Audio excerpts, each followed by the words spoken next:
বর্তমান সময়ে ইলেকশনের ডেট ঘোষণা হয়েছে। ফেব্রুয়ারিতে নির্বাচন হবে। ফেব্রুয়ারিতে নির্বাচন হবে না।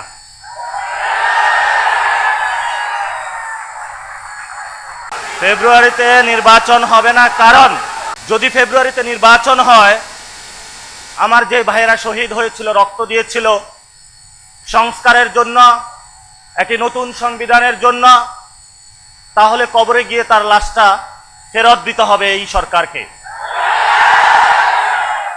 আমার যে ভাইয়ের হাতটা চলে গিয়েছিল, যদি সংস্কার কাজ শেষ না করে নির্বাচন হয়, তাহলে এই সরকারকে আমার ভাইয়ের হাতটা ফিরিয়ে দিতে হবে। যে মায়ের বুক খালি হয়েছিল, যদি সংস্কার ছাড়া, একটি নতুন সংবিধান ছাড়া বাংলাদেশে নির্বাচন হয়, তাহলে ওই মায়ের বুকের সন্তানকে ফেরত দিতে হবে। অনেক বাচ্চাকে দেখেছি এখনো বুকের দুধ পান করে, কিন্তু বাবা শহীদ হয়েছে। তাদের সাথে যখন কথা বলেছি, তাদের মুখের ভাষা পাইনি, শুধু চোখের ভাষা পেয়েছি। চোখের ভাষাটা ছিল অশ্রু। যে অশ্রুতে তারা বলেছিল,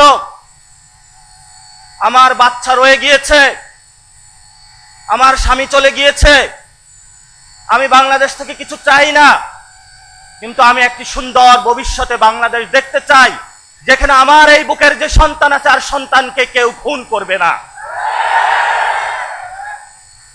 কিন্তু বাংলাদেশে আমরা দেখতে পাচ্ছি একই সংস্কৃতির ডামাডোলে, একই ফ্যাসিবাদী সংবিধানে, একই সিস্টেমের মধ্য দিয়ে আমরা নির্বাচনে যাচ্ছি। তাহলে এতগুলো মানুষ শহীদ হওয়ার প্রয়োজন কি ছিল? এতগুলো মানুষ আহত হওয়ার প্রয়োজন কি ছিল?